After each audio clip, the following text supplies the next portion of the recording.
Hello বন্ধুরা, কেমন আছো তোমরা সবাই? আশা করি সবাই ভালো আছো। তো দেখো, একটি নতুন ব্লগ নিয়ে চলে এসেছি। তো দেখো, আমরা যাচ্ছি হচ্ছে নাজিরহাট শালমারা। তো মাসির বাড়ি ওখানে।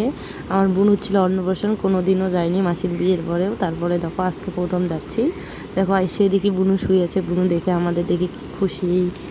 তারপর দেখো বুনুর সঙ্গে একটু গল্প করছি। ফার্স্ট টাইম আসলাম, কোনো দিনও আসিনি, আমরা কেউই যাইনি, আমার মাও যায়নি, সবাই মা মাসি সবাই মিলে আসছি। তারপরে দেখো ওখানে বৌদি আমার সঙ্গে বসে আছে, আমি ওখানে বুনুকে খাওয়াচ্ছি। মাসি খুব ব্যস্ত ছিল, তার জন্য আমরা তো ভেবেছিলাম যে অন্নপ্রাশন হয়ে গেছে মনে হয়, এখনও হয়নি। দেখো বুনু আর কি হাসছে। তারপর দেখো ওখানে বুনুর অন্নপ্রাশন হচ্ছে, ও যে কান্না শুরু করে দিচ্ছে, ঠিক মতো খাইতেও চায় না, কিছু না, অনেক লোককে দেখছে না হঠাৎ করে, ওই জন্য সে পুরো কান্না চালু করে দিছে।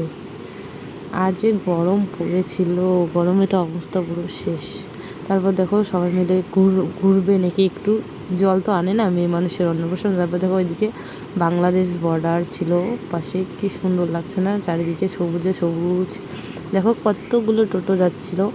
ওইদিকে আর একটা অন্নপ্রাশন ছিল, ওরাও আসছিলো, তো ওইদিকে দেখা হয়েছিল। তারপর দেখো আমি যাচ্ছি, আর বিএসএফটা আমাকে ক্যামেরা করে দেখে টাটা করছিল। তারপর এদিকে ক্যাম্প দেখো, বিএসএফ ক্যাম্প। আমার তো একটু ভয় ভয় লাগছিলো, আমি ভিডিও করি, কিছু বলেনি কি, আবার কিছুই বলছে না। তারপরে এখানে আসলাম শালমারা বাজারে, এখানে মন্দির আছে, মন্দিরে হচ্ছে গিয়ে পুজো দিল। তারপর এখানে আমাদের সবাইকে নামে দিল বাড়ির একটু পাশে।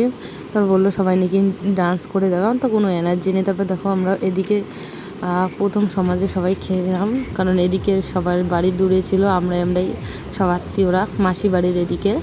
তারপর দেখো যাচ্ছি বাড়ি। তো ভিডিওটা কেমন লাগলো অবশ্যই জানিও। যদি তোমরা ভিডিওটা ফেসবুক থেকে দেখছো অবশ্যই ফলো করে দিও, আর ইউটিউব থেকে দেখলে অবশ্যই সাবস্ক্রাইব করে দিও। বাই বাই, চলে এসেছি নেক্সট ভিডিও।